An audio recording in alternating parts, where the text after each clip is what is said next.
Hello and welcome. Today we're here to talk about understanding the Jing for treating musculoskeletal conditions. It's with great pleasure I introduce to you David Legge. If I could just go on to another example here, was also one of those aha moments when I was treating a bloke he was working on a roof and had been pulling a whole lot of things towards him, and he'd really stirred up his clavicular joint. In the sense that the joint was swollen, it was red, it was it was tender around the joint line, and that was clearly where the symptoms were coming from, was from that joint.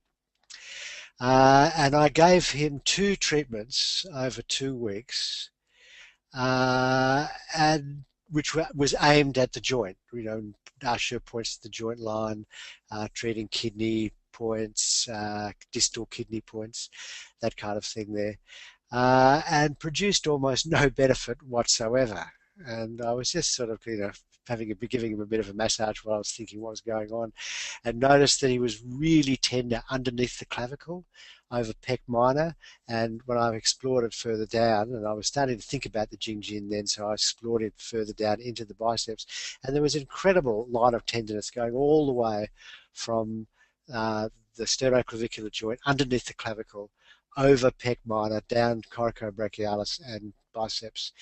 And I just needled all of those shear points, and virtually the problem was virtually relieved from that moment on. So it was a profound result, and definitely an illustration that it was treating the tight muscular chain, treating the Jing that produced the result. The interesting thing about this case as well is that the symptoms were actually joint symptoms, but they were caused by that tight muscular chain jamming the clavicle onto the sternum. Could you tell us a little bit more about those needling techniques you used in that particular treatment? Oh, it was just a matter of finding the worst points. So palpating, this is the way you go with all of these techniques, all of the Jing treatments, is palpating along that line of stagnation, looking for those little textural changes in the tissues that coincide with the maximum tenderness, and just needling those directly and as accurately as you can. Needling subclavius is a little tricky. You need to needle up underneath from lateral to medial, and trying to get the needle up underneath the clavicle. It's a fairly safe treatment, so long as, I've done it many times and never caused a pneumothorax like that anyway. And it can provide profound relief of all kinds of shoulder and neck problems. Actually, it's a very useful technique. And that's a quick, strong stimulation, That's or you're just putting it in, retaining the getting a nice needles? strong dirt shear. I tend to leave the needles in unless I'm in a hurry, or unless I'm going to turn them over and do some more extensive work on the back or something like that there. But generally, I think you get a better result by leaving the needles in. But often you can get a good result by doing a quick insertion. And how long would you retain the needles for? Oh, 20 minutes. Okay.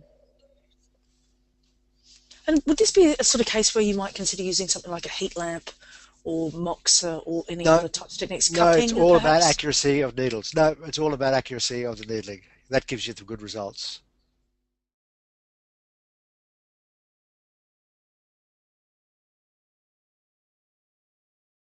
I hope you enjoyed this free webinar.